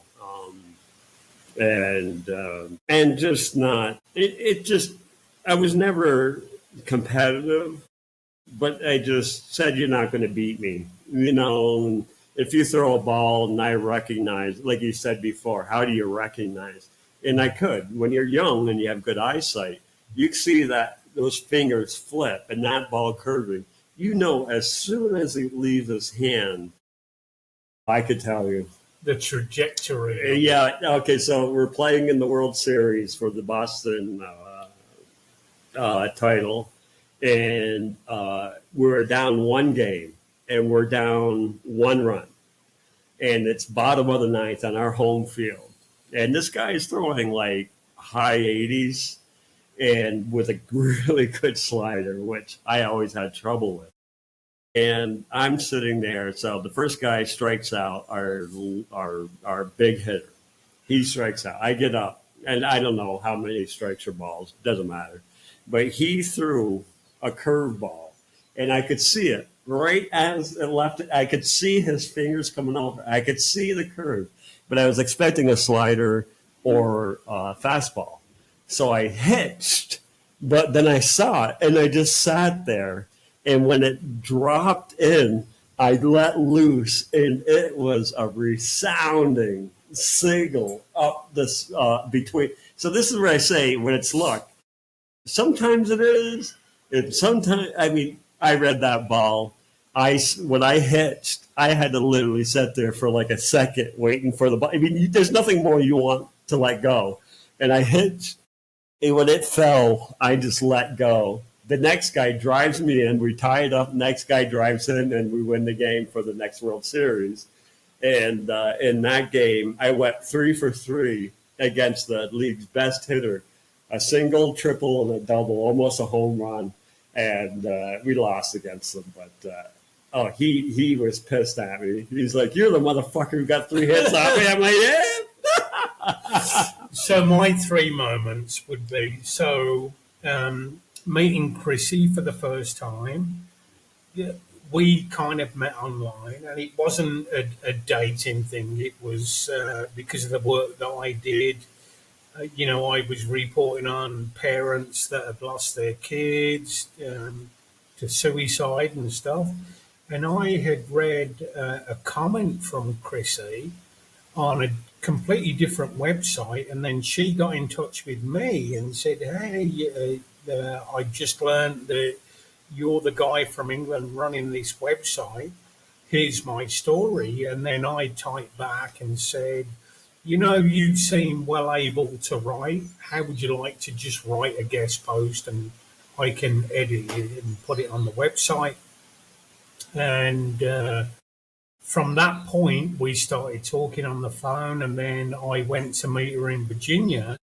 And I'll never forget, she was supposed to meet me at the airport, and she couldn't meet me that day because her cat needed to go to a vet. It was blind and whatnot. And so I had to make my own way to her place in Virginia, and I got a cab. And the cab pulled up, and I saw this woman walking down the stairs with a short skirt on and wet hair, and I thought, "Fuck, Daryl Hannah. I hope that's her," And as it turned She's out, a man, baby. as it turned out, it was Chrissy. Second, memories that stick out. It's so hard, isn't it? It Because is, I could take my parents. Sure, we can all get emotional about this, but it would be probably the award that I won first time. That was in Los Angeles, and my ticket was brought to go there, and I get there. I'm in this hotel. It was the Bonaventure, downtown Los Angeles, Hollywood. And I remember the elevators, they were glass elevators going up and down. And I went up and down those elevators 2 or 3 times, never seen anything like it. And then to be presented the award by a Hollywood actor. Wow. Who was, he was in a show called 90210, something like that. Jason Priestley or the blonde guy. He was a British actor. Oh, no shit. Sometimes you can't tell in that show, but playing the part of an American. Yeah, they can do it so well. He introduced me, and then walking up to pick the award up, they played for those about to rock as I'm walking up. So that was cool. And then the third would be when I went back to England during COVID and my dad was dying. I got locked up in a hotel for 10 days before I could actually see my dying father. And of course, as any son would, I broke that curfew and landed and sort of like went straight to see Dad. So off the top of my head, they're the 3 things that I would remember. And the thing is, I'm not anti-law or something, but that oversteps a boundary of any law. I think during COVID, where we saw the most of that. We'll all look back on COVID and see the restrictions that were placed on us, and maybe some people will think, yeah, they were fair because there was this virus, but now we have more information about what this virus actually was, and now we must question. I mean, we can get into the whole thing about shit. that. I mean, I questioned it from the very beginning, but now, we can question, what the fuck? What was that all about? Anyway, thank you so much for tuning in. It's been a long time. Hope you enjoyed the chat about baseball and other things. We're going to do more of these because I think these are really cool. They are. They're fun. But we're doing more of these in our next show. Yeah. Coming up is one of the many videos that I've made since we've been off. Fantastic. I'm not sure which one I'm going to play, but hope you enjoy it anyway. I hope I enjoy it too. Yeah. Love you. I hope it is too, because it's all about Jeff. No, it's not. It's not. How old I am. Anyway, love to you.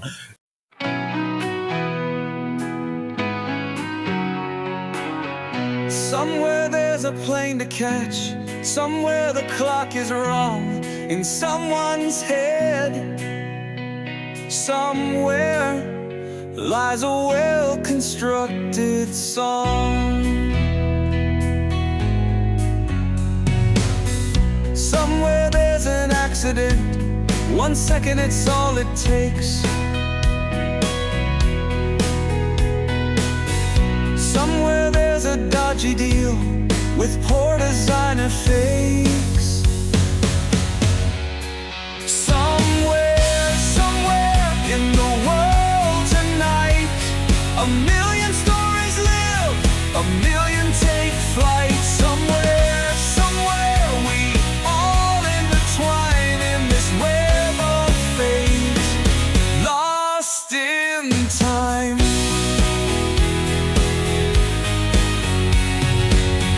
Somewhere it's someone's birthday, somewhere someone has died. In a courtroom there's a divorce, at a church a blushing bride.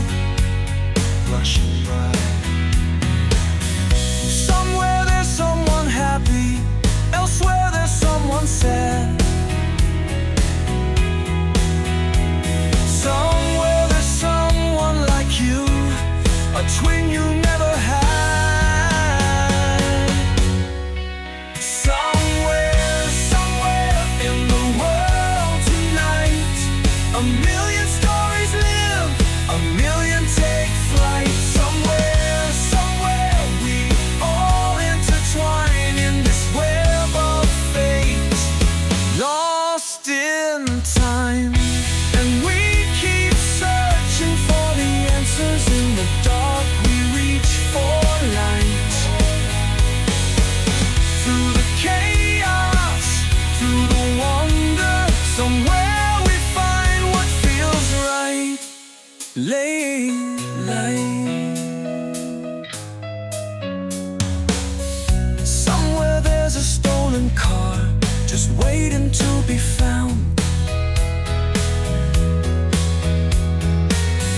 Somewhere there's a deaf mute, longing for a sound.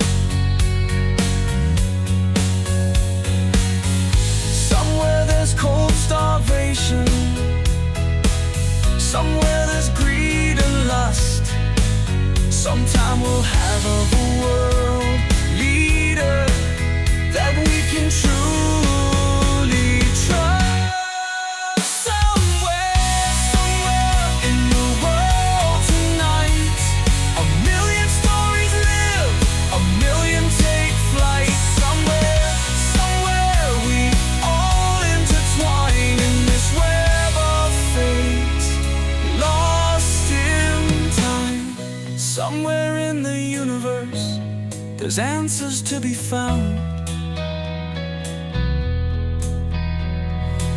Some time ago, man said the earth was flat, not round. We live our lives in jigsaws. From birth, we're on a quest. Sometime we're gonna die. Somewhere we all shall rest.